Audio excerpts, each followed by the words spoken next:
The Chick-fil-A in Hinesville added a special item to their menu. WTOC's Dan Scott has the story.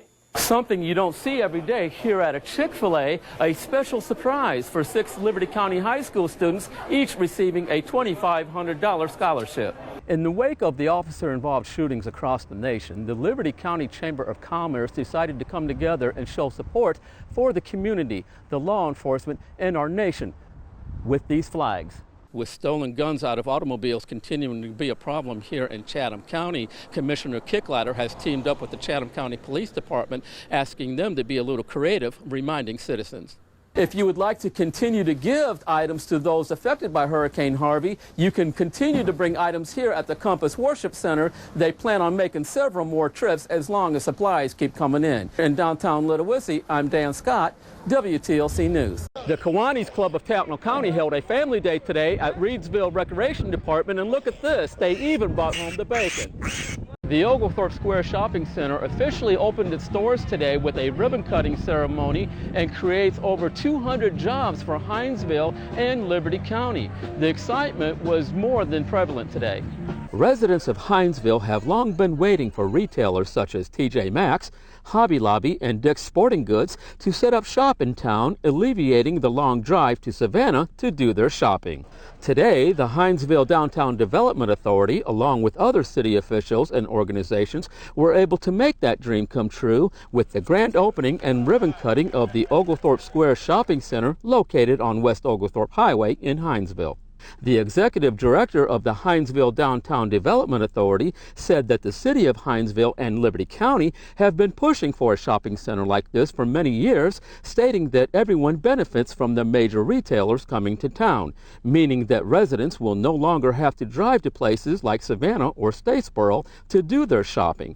Also adding that the revenue generated from the shopping center will create a win-win situation for everyone. You have a variety of retailers that are here, and when you think about it, this is one of the things that the city of Hinesville and Liberty County were aspiring to do for many years.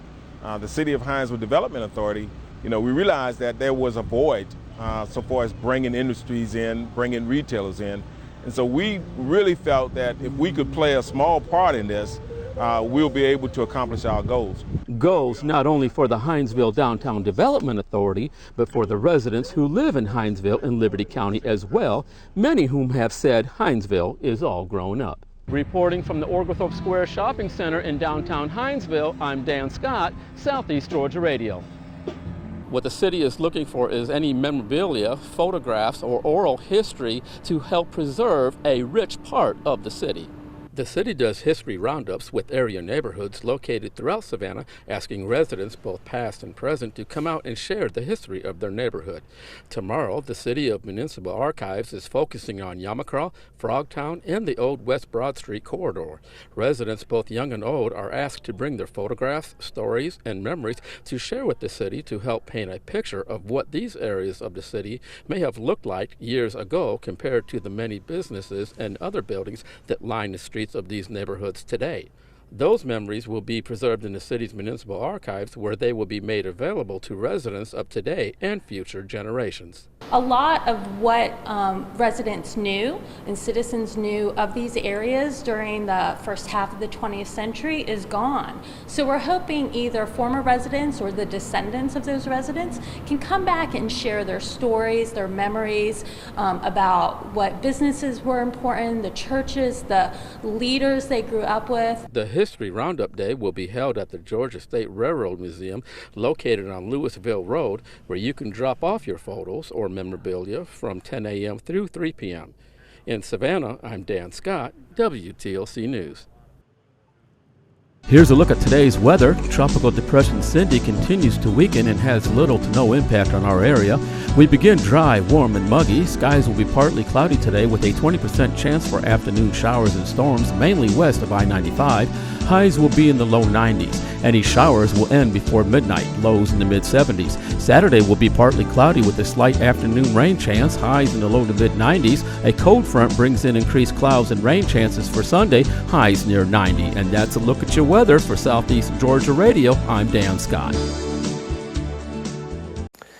The Third ID spent some time today promoting health and fitness. That wasn't their only mission, though. WTOC's Dan Scott takes us to Fort Stewart's first Remembrance Run. Gathered at Cottrell Field on Fort Stewart today for a very special run honoring the 468 fallen heroes.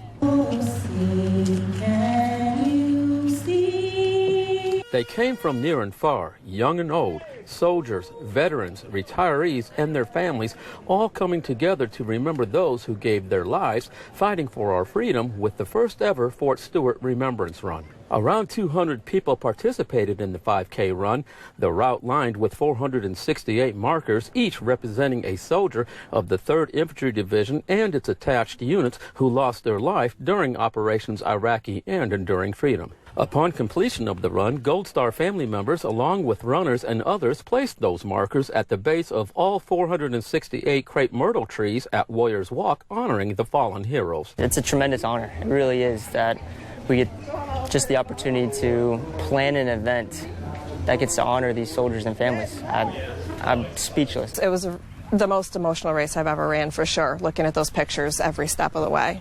You plan on doing it again next year? Absolutely. A Gold Star family mother who lost her son during Operation Iraqi Freedom in 2007 says that events like this are important to her grandchildren and reinforces the sacrifice that their father made for our country. When these folks come out and run in honor of our fallen and support our ongoing military, there's nothing better. No one needs more support than our military family. Event organizers plan on continuing this event, hoping that it grows with each and every year. At Warriors Walk on Fort Stewart, I'm Dan Scott, WTOC News.